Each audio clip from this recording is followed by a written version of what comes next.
What's good, party people? This is According to Woods, and I have the honor and privilege of talking to the new LFA strawweight champion, fresh off of her title win over an amazing, always durable, always crafty, talented Vanessa Demopoulos. She's the one and only Loopy Godinez.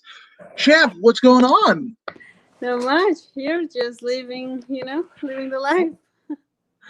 Man, I mean, you kind of have to, right? After this impressive performance, and again, we were kind of talking off air. I told everybody on like social media, like that fight, LFA 94, that main event strawweight title fight, that is my fight of the year. 100%. Like I will shout it to the rooftop until I have no breath. What you two mixed martial arts athlete put on in terms of your body, your skill sets, and everything.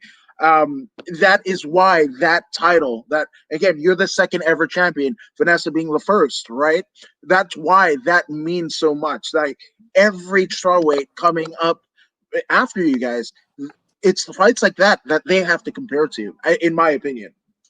Nice. That's really good. Thank you. It was a lot of fun. I have a lot of fun in that fight. It was I don't know. It was a good fight. Good. Vanessa bring it. She's super tough. A lot of respect for her. Yeah, it was great. It was, and again, if you guys haven't already seen LFA 94, I warmly encourage you to jump on UFC Fight Pass and check it out. Literally put it in the search bar, it'll pop up. The two faces of the combatants are will be right on the poster. It's not hard to find, and again, you can thank me later for you watching this fight because it is incredible. But my goodness, Loopy, there are easier ways to kind of get into like martial arts in terms of making a living, right? So I kind of want to dial it back a little bit in terms of like how you got your start. You're originally from Mexico, migrating to Canada, but how did mixed martial arts come into your kind of atmosphere and awareness? Well, I'll give that to my boyfriend. He's the one that took me to we went to a bar to watch a fight or to his friend's house or something. We were just watching MMA, and then I told him, I was like, I want to do that. And then he was just like, well, you want to do that, that's cool, but you got to start training, you got to find a gym, you got to take training more seriously. It's not something that you can do half-assed, right? Right? Yeah. So my his best friend goes to my current gym, and he told McCoy, my boyfriend, like, oh, she should go to that gym. Like, it's pretty much the best one in Vancouver. And then it was close to my house on top of it, so I started going there. I told Ken and Neville, my coaches, that I wanted to fight, and they were like, okay, cool. But I couldn't spar, I couldn't punch a thing to save my life. For 1 year, I couldn't spar. I will just turn around. I couldn't do it, I couldn't do it. Um, yeah, so after 1 year, finally started sparring. After two, got my first amateur fight. And, that's how the career starts. That's amazing. And again, shout out to your boyfriend because again, if not for him, we wouldn't have you in the sport.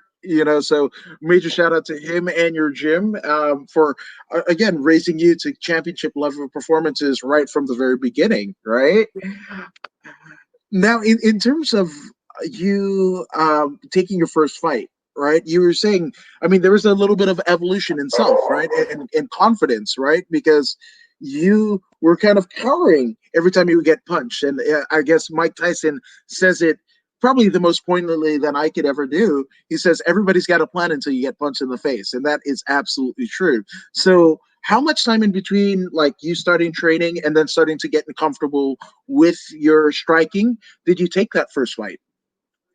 The first fight was after 2 years of training, like every day, multiple hours a day. Yeah, like it was like a grind, like every day you gotta be at the gym, you gotta like repeat it over and over. My amateur career, I lost my first two fights, then I had a win, then I lost again. It was all over. Like at one point, I was like 2-3 or 2-4, something like that. Yeah, and like I didn't give up because I'm like I really knew that I could do it. You know, like every time I was getting better, but like when I was there, I wasn't thinking clearly. You know, like myself when I first started, if I was in Vanessa's gar, I would have get submitted like this. And it's not like just because it's like I grew as a martial art. I don't know. It's something weird, but I'm sure that would have happened, you know. But yeah, it's just yeah, it's crazy. It's really exciting, you know, to watch my career. How like I started like over here and then slowly I'm coming up, you know.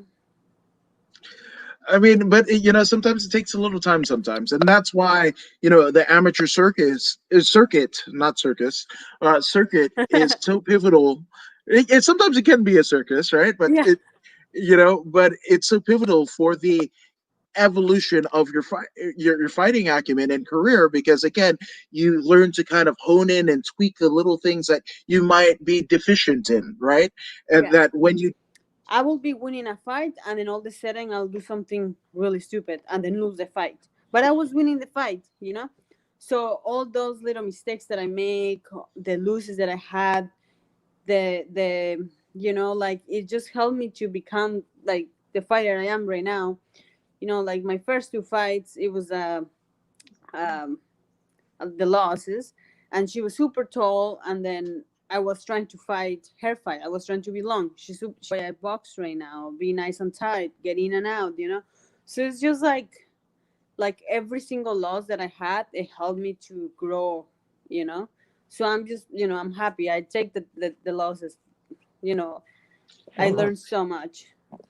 So no, and sometimes you learn a lot more from losses at the beginning of your career than you do, the wins, because that yeah, when you win there are times where, and we saw it with like Ronda Rousey, where like it becomes so insurmountable because that, like, oh, I win, I don't have to improve on this or yeah, whatever, and when it all comes down, it can come down pretty rapidly.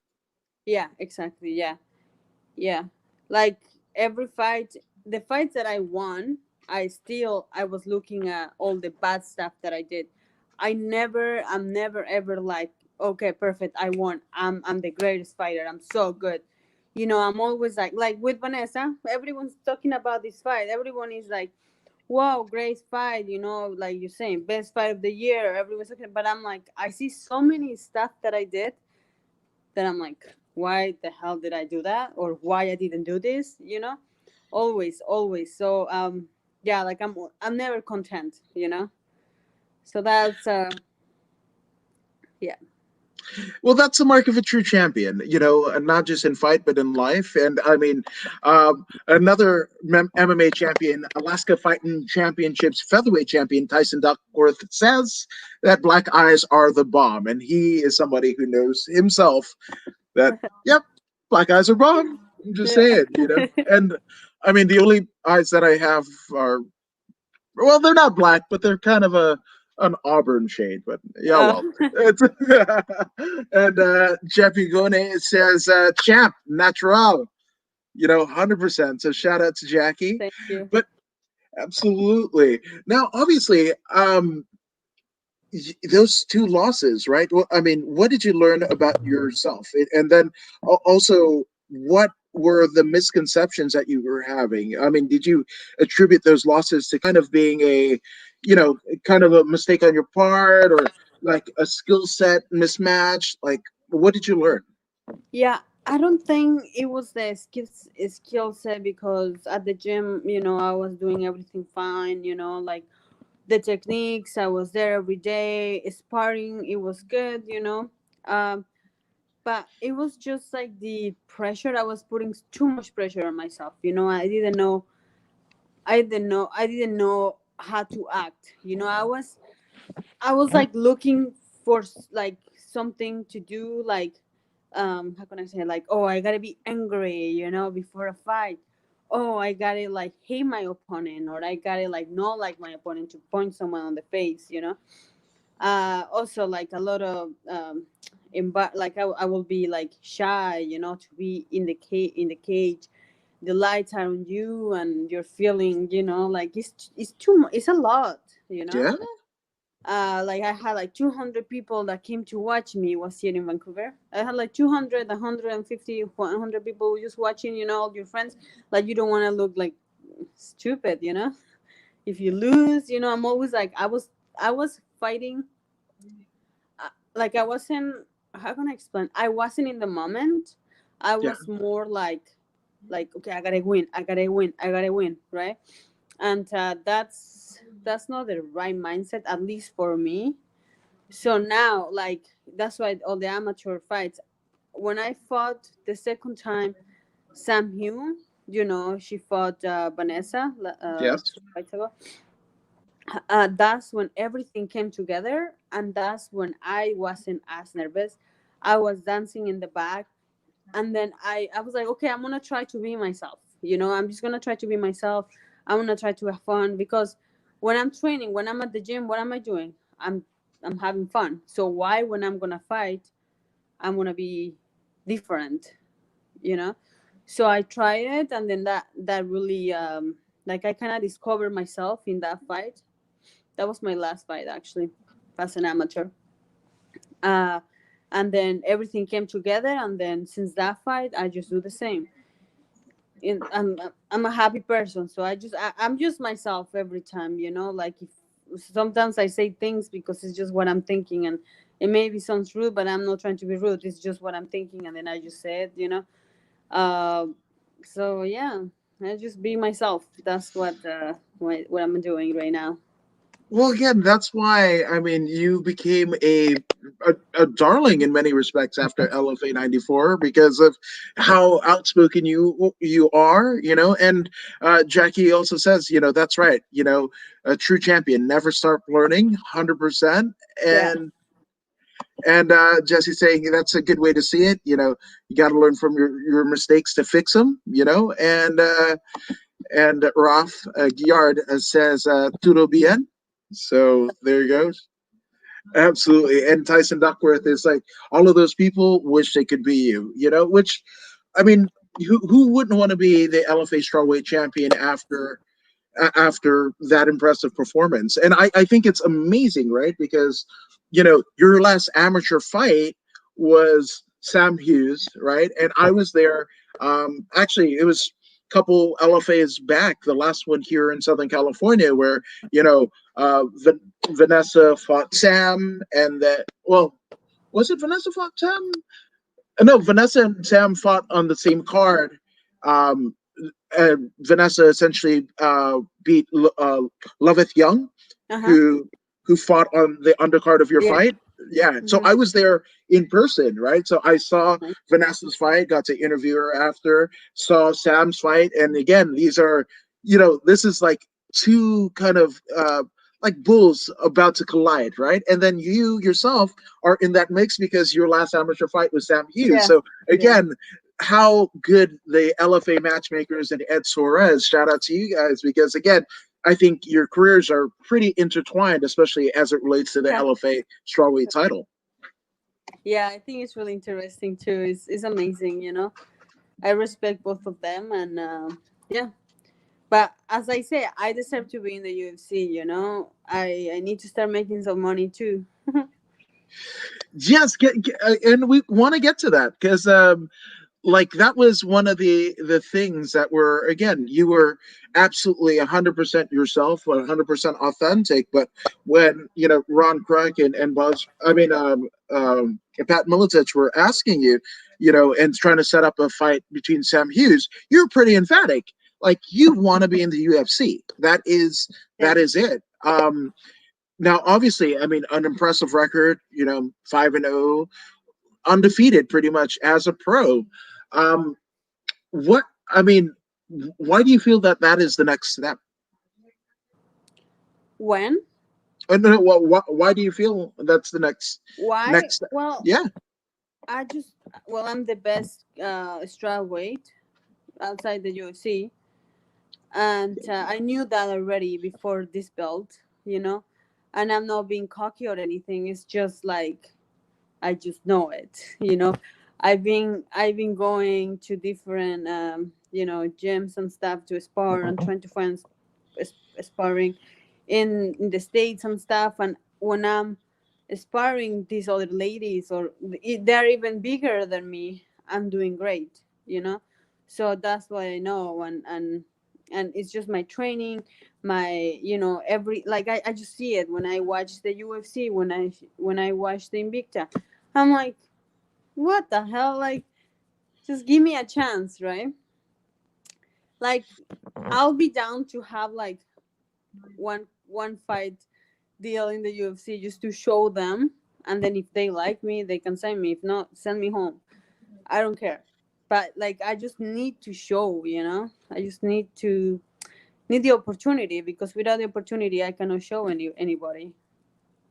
no, that's exactly it. And Raf is saying, and Raf is Portuguese, so we're going to say with pronunciation. But how far you would go to be world champion?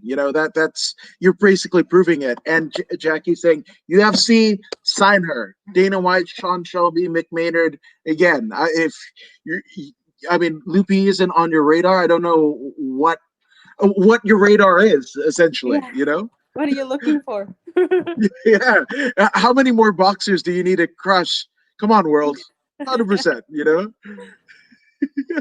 Now, I mean, obviously, one part of your journey has been your sisters, right? And their kind of ascension to, wrestling glory in their own right, right? So, how is it to be able to train with them and you guys kind of go forward together in this goal of combat sports dominance? It's really cool because I mean, sometimes we get into this little sister I don't know, fighting. Yeah, It's really rivalry. funny. Yeah, Yeah, because like if let's say me and you are doing a technique and you poke my eye, I'll be like, okay, whatever, sorry. Oh yeah, sure, whatever. If one of my sisters do it, I'm like, what are you doing? Blah, blah, blah. We just get into these little arguments, but we're fun, like it's always like that. But the training, as I say, like they're such a badass. Like if you go to their Instagram, like they are super strong, super dedicated. They're always working, and then it's like, damn, like they're the best. They're the best. Yeah. that that's tremendous. I love it. I love it. And again, and it's funny because the families in fight, like you would always hear of like Floyd Mayweather Senior and Floyd Mayweather Junior and even Roger, Senior's brother. They would all kind of get into it. It was all respect, but it was just like Yeah. those things Yeah. happen when you're competitive. Yeah. Yeah. Yeah. It's really funny. Now, Ralph also wants to know who won the fights between you and your sisters growing up? Did any?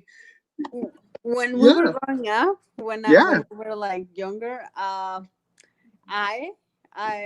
because they were like too little younger, and then I'm always being like strong, like very like is I have like a strong. I'm a strong freak, I guess. yeah, yeah. So like, yeah, I will win. But right now, like if we go, if oh man, they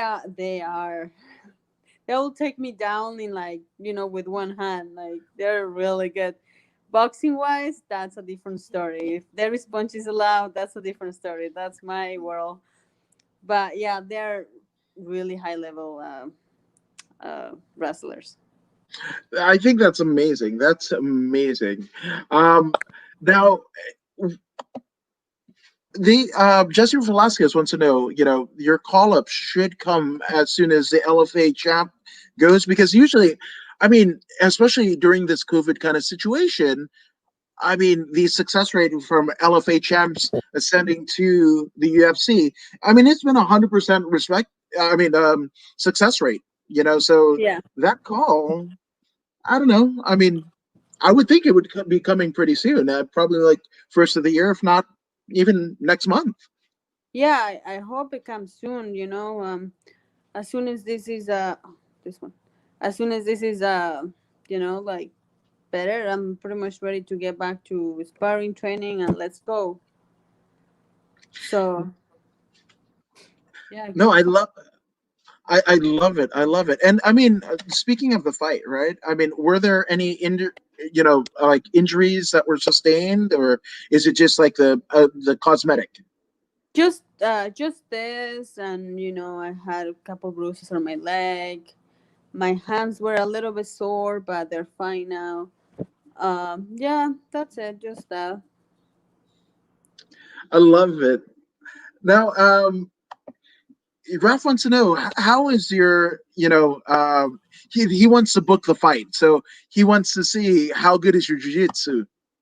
It's good. I'm a purple belt under Team Planet with Nabil Salame here in Vancouver. It's good. I competed in jiu-jitsu before, but I saw a couple people commenting something about like she was scared to go on the ground. But one, we had a game plan, right? And if her strength is on the ground, her strength is jiu-jitsu, why even go there? I'm sure if we had a jiu-jitsu match, I'm telling you, I'll beat her. Top control, nice and heavy. Like I work with a lot of 10 planet people that those like rubber guard and reverse triangles and stuff like that. I'm on top, I'm heavy, and I'm not letting you do that. So it's good. My jiu-jitsu is good. Hopefully one day in one of the fights you guys can see it. Oh man, well, we can't wait. And Ralph also wants to know, because I mean, Ralph is Brazilian, so he wants to mention how good are you off of your back in terms of your acumen. Yeah, I mean, if I'm doing jiu-jitsu, I'm Yeah, good. I'm good. I do jiu-jitsu stuff, triangles, sandbars, yeah, sweep you, anything, right? But I'm an MMA fighter, right? If I was getting ready for jiu-jitsu match, jiu-jitsu, I will do a little bit more of that. But I'm an MMA fighter, and do you want to be on your back? I rather practice more how to get up, how to push your opponent so you can get up. Why take damage when you're on the bottom? Stuff like that. So yeah. that makes perfect sense. Now, and the strategy was boxing, but this is, I'm glad that Jackie brought this up. But that's right, know your opponent. Did we see Loopy carry her opponent across the octagon? Which I want. This is a sequence that I definitely want to get into, because this was, I mean, a feat of strength. Like, I mean, this was incredible, right? Another kind of like cherry on top of an incredible fight Sunday, right? Like, this was amazing. So, talk us through that particular sequence and hoisting her up and carrying her across the cage. Like, what set that up? Well, I was in her guard, and she had that thingy. I didn't. Well, her corner it was right there, right? So what am I gonna do? Walk the closest piece of cage is there, right? But my corner is like, hey, come over here. So I'm like, oh yeah, why? Yeah, sure, okay. So I just walk to the other side. It's easier for me to listen to them as one. Two, I train with a lot like heavier people than me all the time. My main partner, she's 150 something, Chera, and we bang hard. Like when we are sparring, we go hard. I'm getting hit with those, her power. I had to carry her. I had to get up from the bottom. I had to do everything from heavier people. Also, McCoy, as I say, my boyfriend, he's my strength conditioning coach. So, well, first is my boyfriend, and then my conditioning. But anyways, so I squat 300 pounds when, of course, when I don't have a fight booked.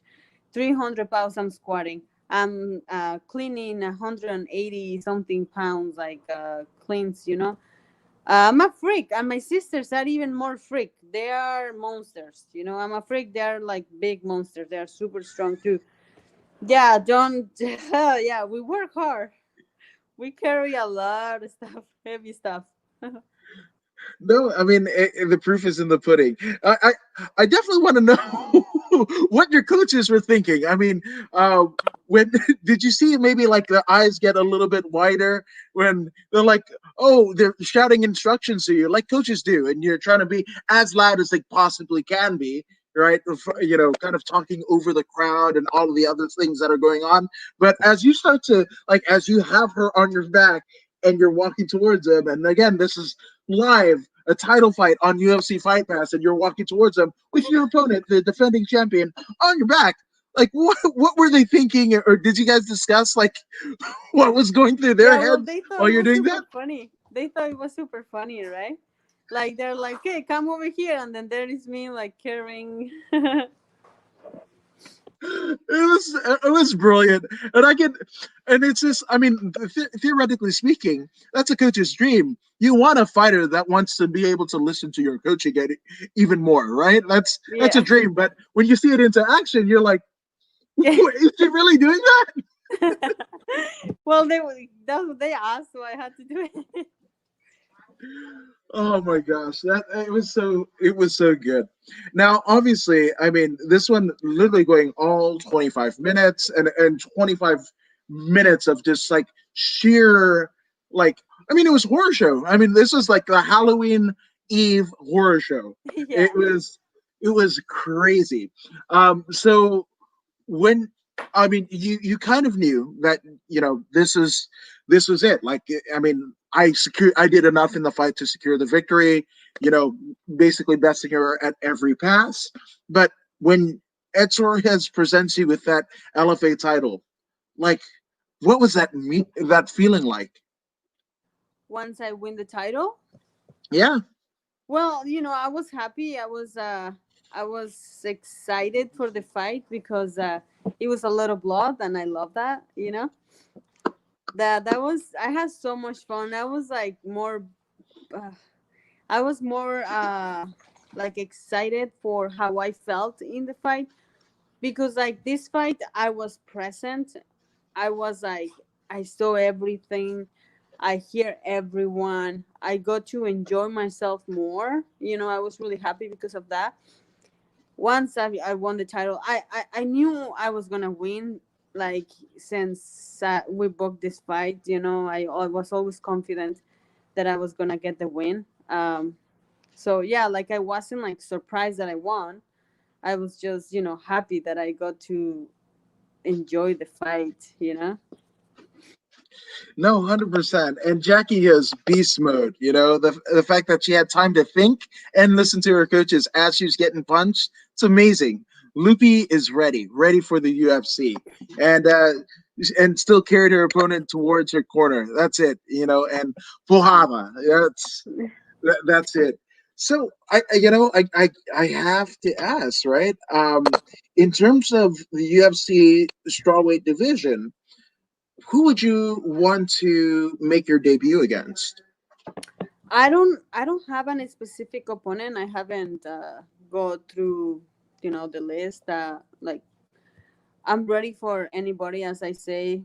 Like, better uh than a lot of the girls there. I would love to find in the top 10, of course, but I gotta work myself up there. So whoever they give me, I'm ready. I'm not scared or anything. I'm just, I'll be happy. I guess let's get there and give me the fights and make it happen, right? Absolutely, got to make it happen, Captain.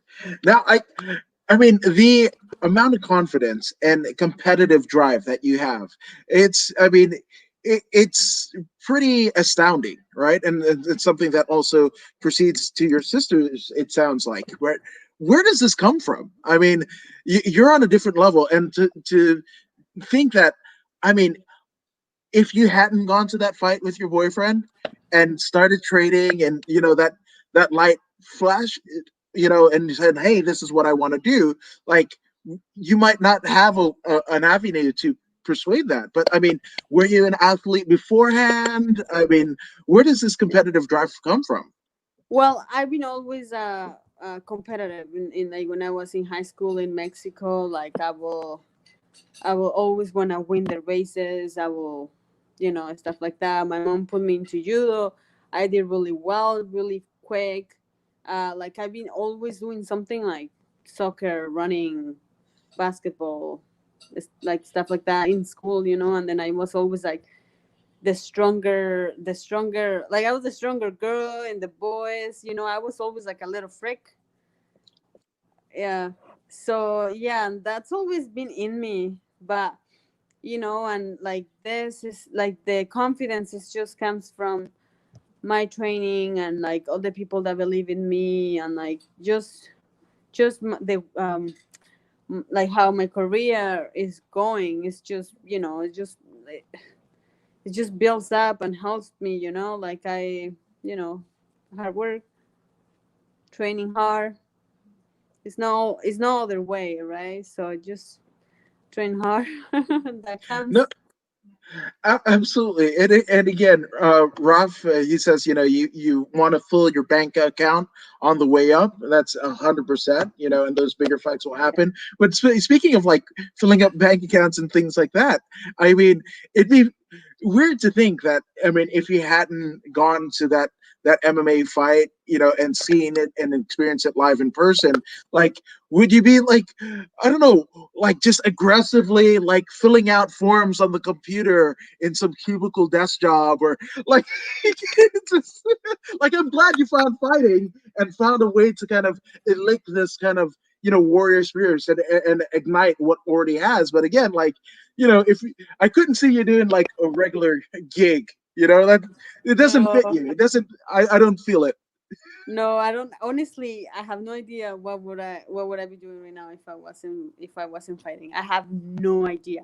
So they better give me the contract because I don't have other plan. This is my life. Absolutely. And Ralph says, very tight train. You got to train hard, and tigers need cages. And that is essentially what you are. You are, oh, oh my gosh, you are literally El Tigre del Norte. Tigre del Norte. Yes. I just, That's yeah, that's you, funny. yeah, that's fun. That's so fun. Um, and my friends that love El Tigres del Norte, they're gonna laugh so hard at this. But I just realized it. I was like, oh wait, yeah, Yeah, you that's are, that's you yeah, are. that's funny. That's funny. No, yeah, and Jackie says, yeah, that's right. Tigers need cage is 100%. Ja ja ja. Now, I mean, in terms of like you and your sisters, right? Like they went wrestling, you went the full on MMA. Did one influence the other? Like, did you signing up to train? Did Yeah, that influence them? I think so. Well, the youngest one, she was doing rugby. Oh wow. Yeah, and started just wrestling for fun at school, like nothing crazy, nothing, big. And then like they just started. I don't know if it was because of me or what. I should ask them actually. I'm not sure. But they started to become good, and then they started to go to a private clubs. And then all of a sudden, one of my sister Carla, she's a feisty little monkey. We were in Mhm. this tournament. She lost that match, but she she just started, right. Her nose, it was bleeding. Her hair was all mess. She was a mess. And like the guys that give her the scholarship for the one of the best universities here in Vancouver, in BC, they were like, "We want her. We're gonna give her a scholarship." They came. She was bleeding, and he's like, "I mean, you're not very good, but you have heart, so we want you. We want you in our team." and they give her a full scholarship, and then they train her. She's good. She's good now. She's really good. Then the other sister, obviously, she was in high school at the time. Then same thing. They saw potential, and now they are one of like they are the best in Canada. Well, I mean, that's a really good move for those recruiters because, like, Yeah, I would hate to be one of those recruiters after that match, and your sister might have thought, like, oh, there were recruiters in the stands. They were watching me. Why didn't they give me a scholarship? And that fury, that rage, that crazy little monkey, like you said, goes after them on their campus.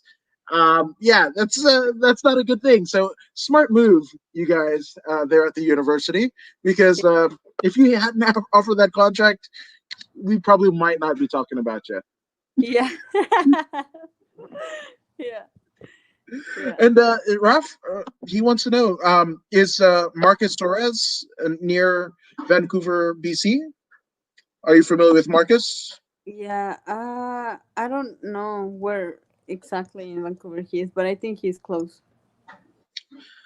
That's excellent. Again, I love this, right? Because it just shows that top level, combat sports athletes happen everywhere.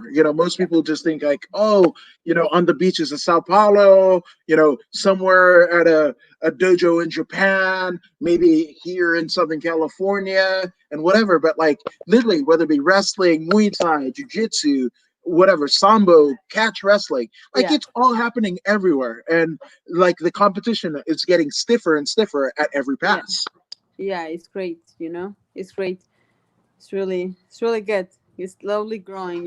Female also like the female area is growing a lot, which is really exciting. No, absolutely. And again, I mean, one notch in the, I mean, we're not even, we're about like 10 years removed. I mean, literally, it was December in 2010 that Dana White was coming out of like a Hollywood, restaurant and was asked by TMZ when Ronda Rousey was still in Strikeforce, like, hey, are we going to see women's MMA? It's like, that'll never happen. And again, 10 years removed, there's literally four divisions. There's Invicta, Bellator's got a couple women's divisions.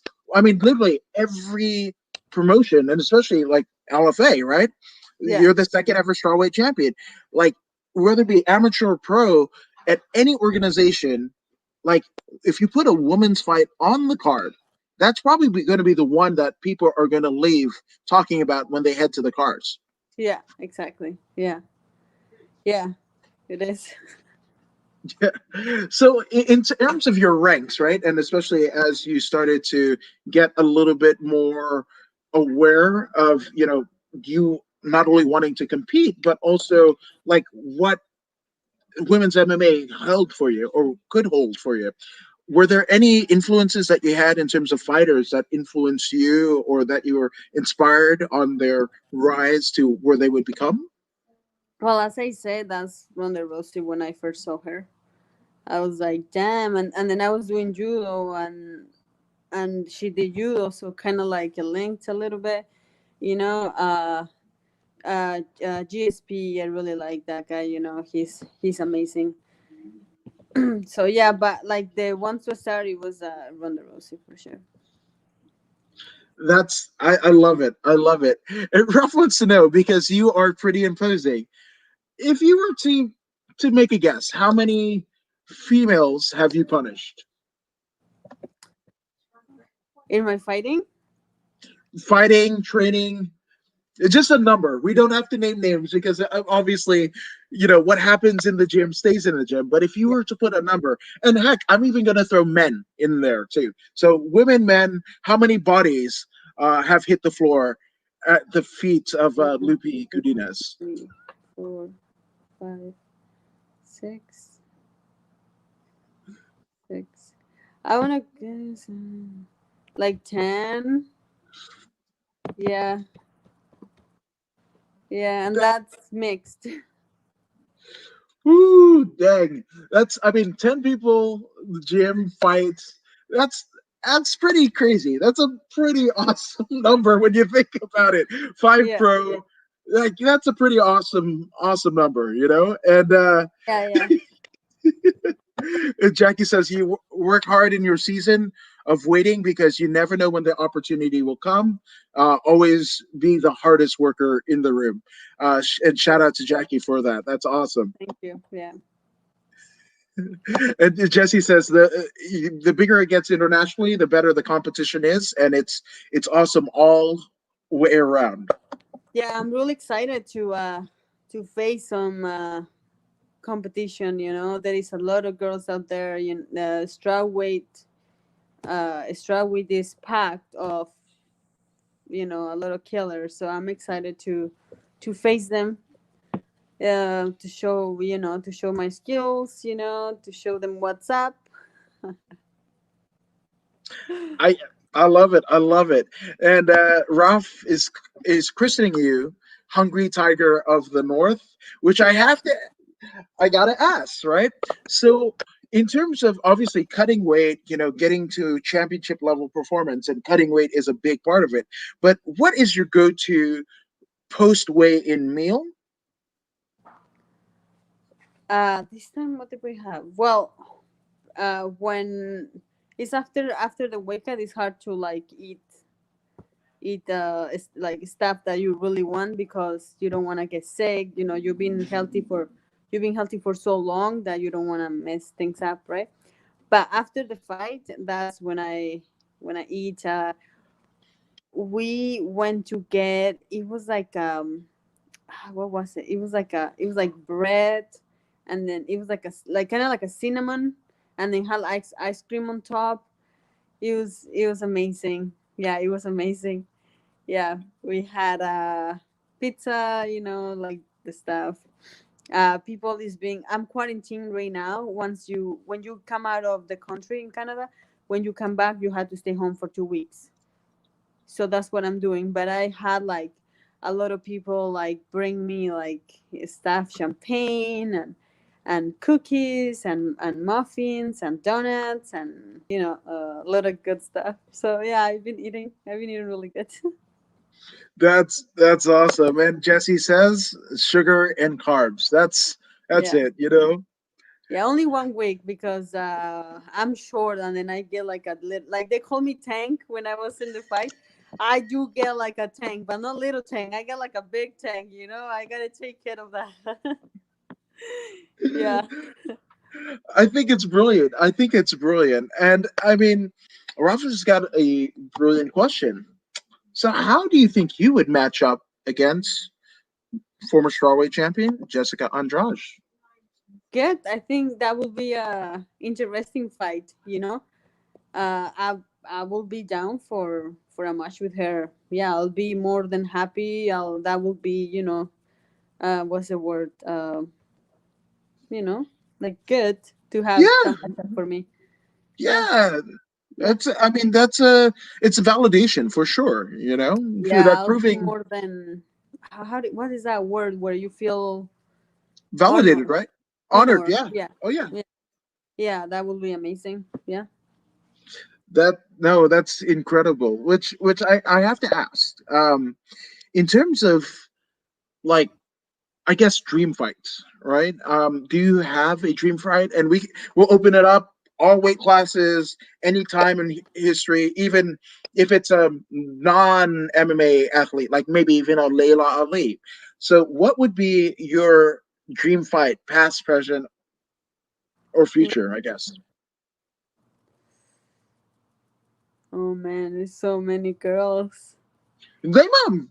Yeah, I'll take Valentina just because she's the best, and she's a true champ. I would love to fight her if I could. Who else? Who else? Who else? Cyborg. Oh man, that will be crazy. Yes. Yeah. Cyborg. I like that fight. And it's funny because like a lot of people will talk about like, Chris Cyborg and how big she is, right? And I think her title fight against Julia Budd, right? I actually did the the kind of media scrum for that fight, and she just looks like, I mean, yes, she is, I mean, with heels, because everybody's dressed up and everything like that, but in heels, yeah, I mean, I'm 5'9", she's taller than me, but she didn't look abnormal from any 145 Yeah, pound female, right? So I mean, yeah, I mean, in terms of like that Muay Thai, it's almost like Anderson Silva. Anderson Silva looks like he should be 7 foot tall, just his proportion, his legs, and all that, and how he uses it. But like, he's way shorter than what you think he would be, right? So yeah, I actually think that fight, you and Cyborg, that is pretty interesting, and I think you match up pretty well, especially yeah, Cyborg. As when she dispatched of Eileen Blenkow, she did it by submission. So I would yeah, like to see that. Like power versus power. That's an exciting fight. yeah, yeah. That will be fun. I don't think my coach will be like, "Yeah, let's do it." He'll be like, "Oh my god, you're crazy." No, but I mean that's the thing, and that's a bit of your warrior spirit. I mean that is your heart on your sleeve. That, I mean, you're ready to face like the top competition anywhere. You just Yeah, want to fight and prove. I mean, you've already proven to yourself that you're one of the best in the world. I think it's time for the rest of the world to kind of follow in line of what you're thinking. yeah, exactly. Yeah, and it will happen. It's taking some time, but patience. Patience is not my last name. Tell you that much. But I'm trying really hard. I mean, sometimes it takes a little time sometimes. And Yeah, Ralph says Cyborg just got her black belt, so yeah, there's that. You know, um, but I mean, we see it all the time. Like I've seen it on like amateur shows here in California, where like a black belt with like not like one fight camp of striking experience, right, goes yeah, up against somebody that is a little bit more further. They might be a white belt in jiu-jitsu, but they're a little bit further along in terms of their overall MMA. They're just good enough in boxing and Thai yeah, clinches and jiu-jitsu and takedown defense that they end up submitting the black belt. I've seen it happen like yeah, almost every weekend. yeah. Exactly. Yeah, yeah, yeah. And I didn't count out me submitting Vanessa at all. I was like, it could happen. yeah, and that's it. Believing that it can happen, that's part of the magic, and that's why you work hard for these things. Yeah, 100%. That's why it's MMA. You got to do it all. Yeah, in regards to the Cyborg fight, avoid that overhand right and looping punches. That go down the middle. That's a that's very very good assessment, Rolf. Thank you, Yeah. sir. I mean, it's probably not going to happen, but we're just We'll put it out there. Just saying. You speak truth into it. You never know what happens, right? right. Now, obviously, I mean, in your career, and again, the second ever LFA strawweight champion, um, there has probably been some like dark days where maybe you didn't want to get up into the gym. Maybe it's a little bit too cold, all that stuff. But to keep yourself motivated, like, are there things that you're listening to, watching, reading, that motivate you on those tough days? Because obviously 2020 has been less than ideal for a lot of people worldwide. So any inspiration that you could like kind of share in terms of what you're watching and getting into that championship level mindset? Well, how can I explain it? When I didn't want to go to the gym because I do have days like that where I'm like, oh no, I just want to stay home, right? Like just eat chocolates, eat a large pizza, and watch Netflix, right? I do have days like that, but like you cannot do that. Well, especially if you have a fight coming up, one, right? Like when I have a fight coming up, I'm pretty. I don't know what it is, but it's just like it's one thing that I see, and that's it. Like I don't have that I get distracted. Like I'm pretty focused when I have something in mind. And I pretty much I'm just listening to my body. So yes, if I'm one thing is being lazy, right? And another thing is actually you need to rest, you need time, right? So just to recognize which one is it. Am I just being lazy, or am I actually run down, and then if I go train I'm gonna get hurt? So I try to really, you know, think about those two. I love it. No, that's And that's oh good. or think like, what is she doing? Is she eating chips, or my future opponent, or my whoever opponent is next, if she's doing that, or if she's training? Well, I'm just gonna go train just in case. No, that I mean, and that's it. Being able to train. That'll always edge you out because you can always get different looks, different training partners. And yeah, there's little incremental, especially as the level of competition in all of MMA, regardless of organization or weight class. I would even say, like the UFC's, two most dominant champions is one person, and that person is a female in Amanda Nunes, right? 145 and 135-pound champ, Yeah. respectively. So, those little bits in the gym, doing it just a little bit more, getting new looks. Yeah. I mean, again, that's crucial. Yeah, exactly. Yeah, one more rap, one more round, one more set. It makes a big difference. If you're tired, you keep pushing, you don't stop. Makes different, for sure. Absolutely. Now, Jackie wants to know, what is on your playlist when you're preparing for the fight? Obviously, on your Instagram, you shared footage of you dancing right before this championship fight. So, what is going in Loopy Godinez's playlist?